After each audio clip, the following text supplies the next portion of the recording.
songs bring back all the memories of everything we've been through. Do you have the time to listen to me whine? Speaking words of wisdom, let it be. Assalamualaikum warahmatullahi wabarakatuh.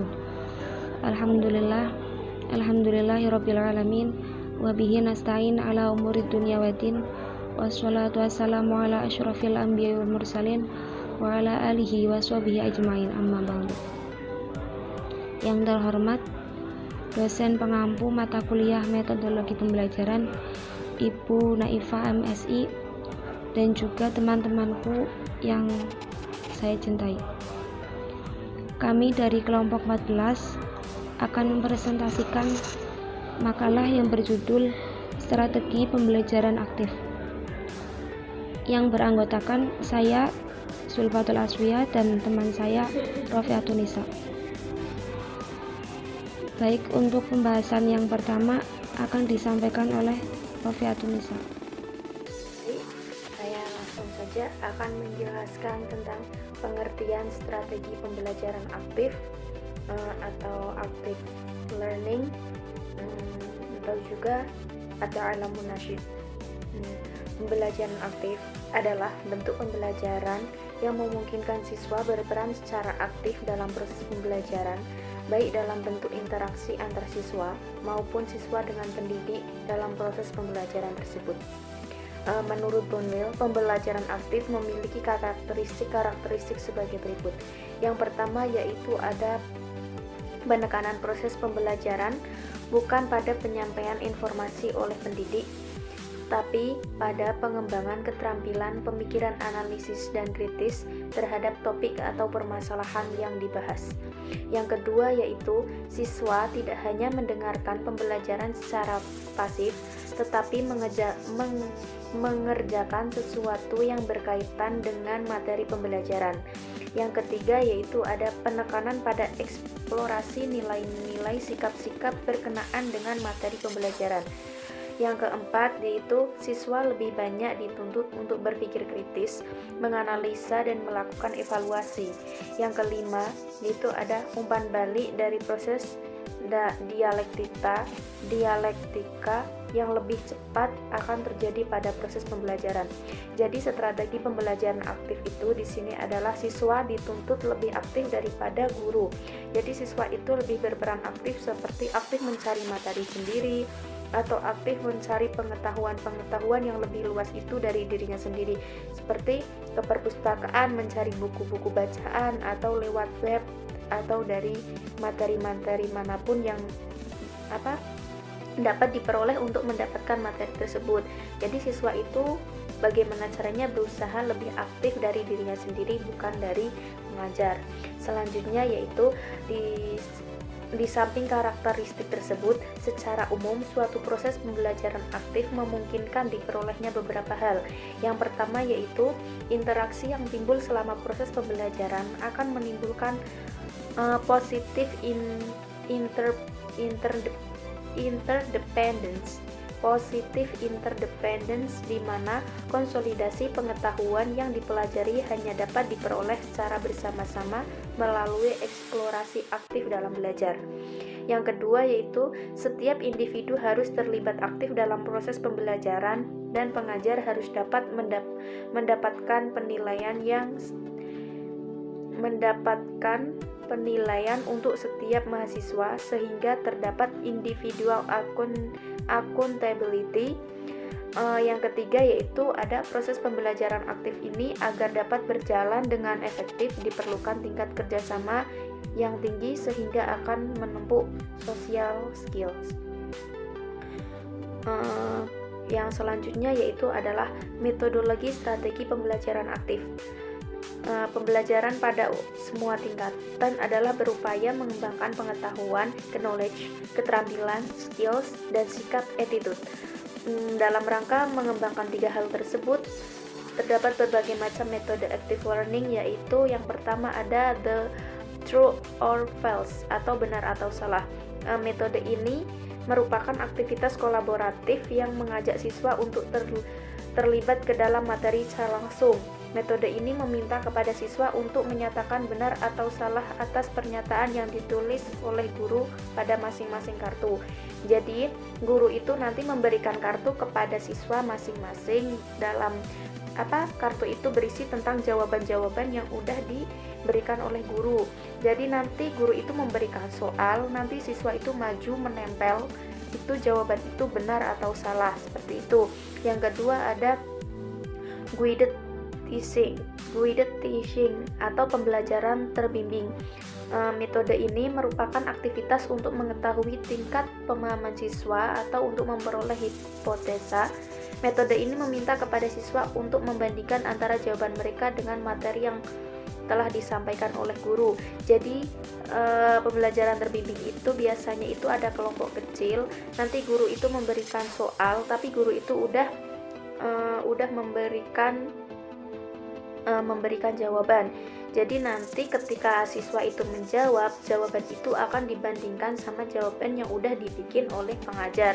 Jadi nanti antara benar atau salah itu dibandingkan antara jawaban siswa sama jawaban guru. Yang ketiga yaitu ada card star atau cari kawan. Metode ini merupakan aktivitas kolaboratif yang bisa digunakan untuk mengerjakan konsep, karakteristik, klarifikasi, fakta tentang objek atau mereview informasi. Metode ini meminta kepada masing-masing kelompok siswa untuk mempresentasikan isi kartu yang ada di kelompoknya. Jadi ini metode ini adalah bagaimana guru itu menyuruh siswanya itu untuk membuat kelompok, terus nanti diberikan soal dan nanti jawabannya akan disampaikan oleh salah satu mahasiswa yang menyampaikan jawabannya.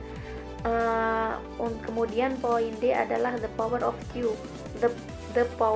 two, gabungan dua kekuatan. Metode ini merupakan aktivitas pembelajaran yang digunakan untuk mendorong pembelajaran kooperatif dan memperkuat pentingnya serta manfaat sinergi. Metode ini meminta kepada siswa untuk menjawab pertanyaan dari guru secara individual, kemudian melakukan sharing bersama teman di sebelahnya.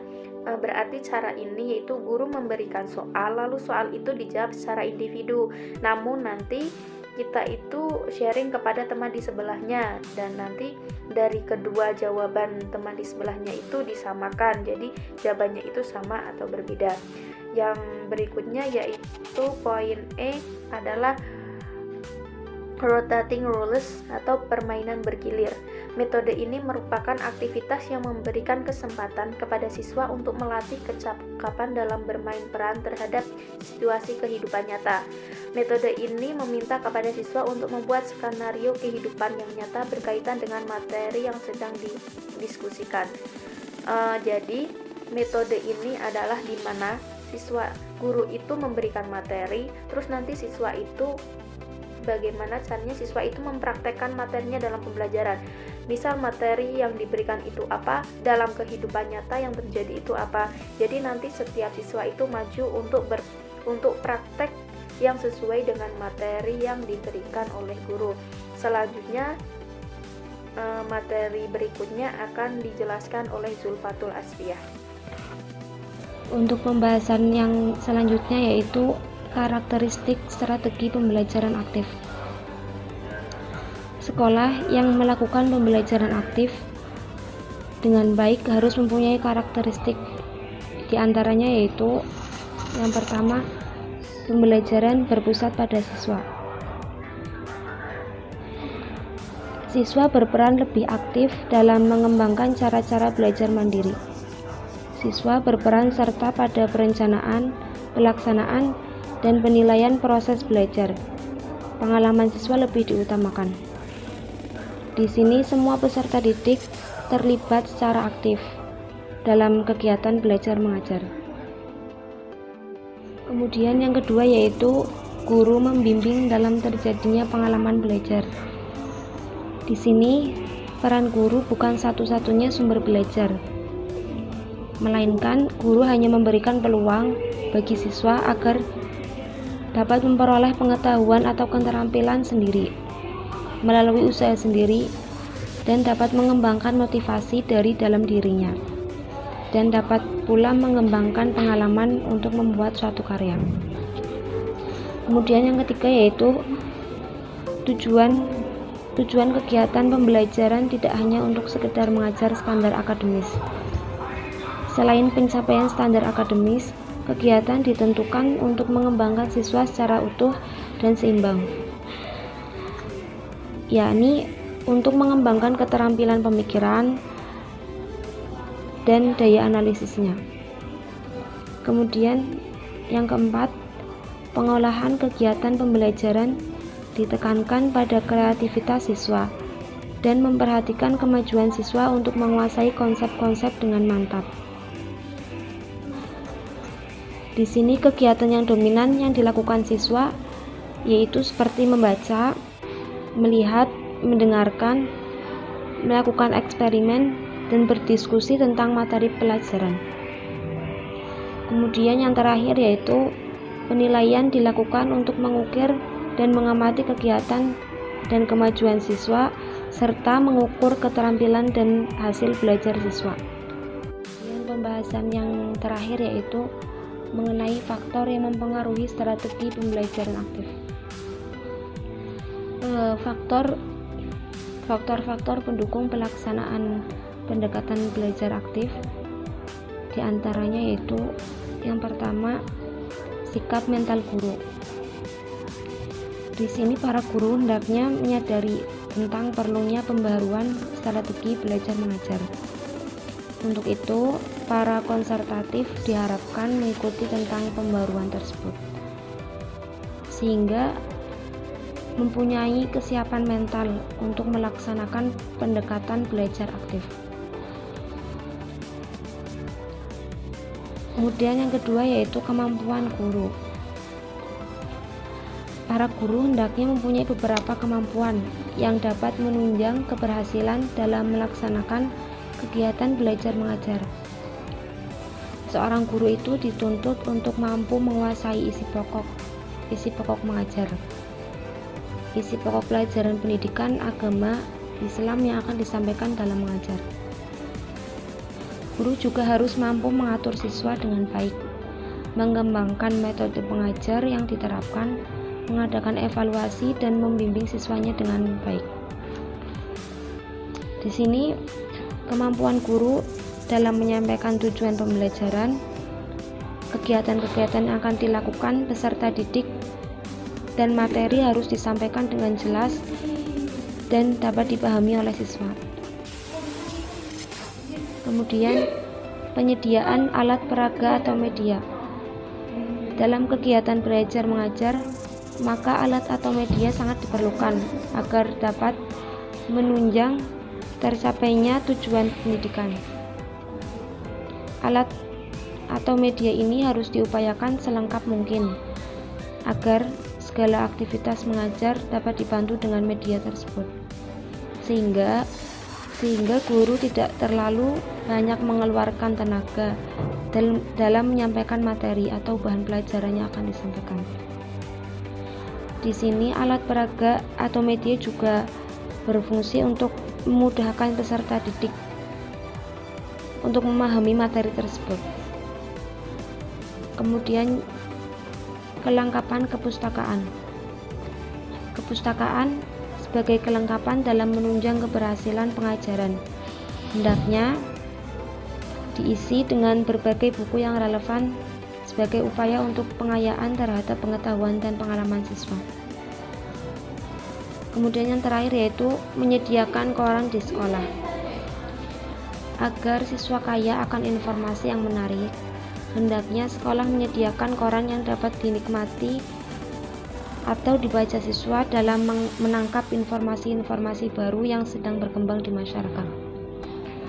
Sehingga tugas-tugas guru yang diberikan kepada siswa yang menyangkut beberapa problem sekarang akan mudah dipahami dan diselesaikan oleh siswa.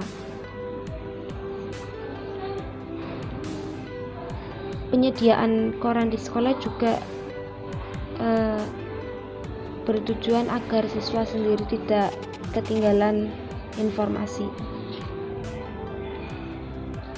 Baik, itu yang Sekian pembahasan dari kelompok kami. Semoga bisa dipahami. Wassalamualaikum warahmatullahi wabarakatuh.